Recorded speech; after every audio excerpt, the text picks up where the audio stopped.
Okay, so we are now on section 8.1.5, so factoring quadratics day 5. So I would go ahead and pause this video and go ahead and factor A through L right now, and then we will come back and talk about it. Okay, so what we need to do is look at all of these factors and figure out what they have in common. So we want to look for patterns. So we'll start with the first one. So we have x plus 7 and x minus 7. So if we look at these, they are exactly the same, just opposite signs. So are there any other ones that have that same pattern? So looking carefully, I see F also does 2x plus 5, 2x minus 5. And H has x plus 6, x minus 6. And L, 3x plus 1, 3x minus 1. Okay, now we will look at the next one. So B, we basically just have two different factors. They don't have the same numbers and or the same signs. So another one that looks like that is E, having 5x plus 1 and x minus 1. Those are just two completely different factors. I, 7x plus 1, x minus 3.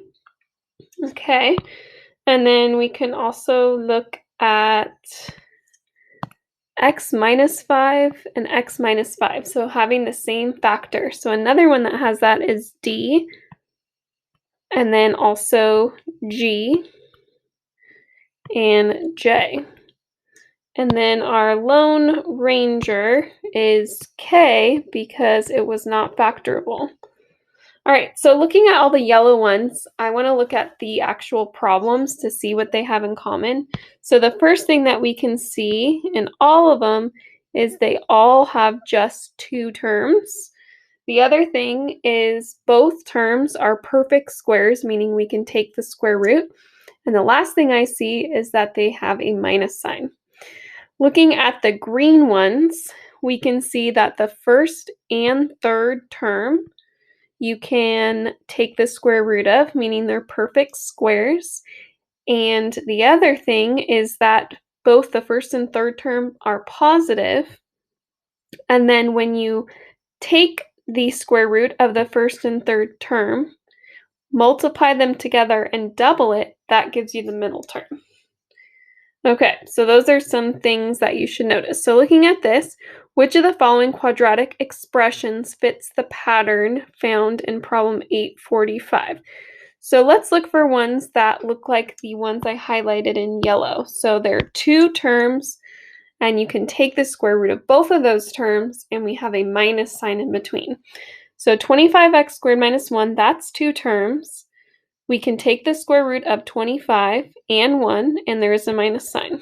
So what other ones look like that? Well, E, 9x squared plus 4.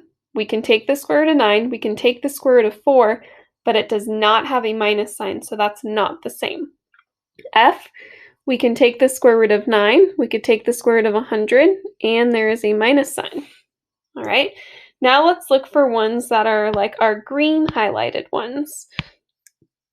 So those are all three terms.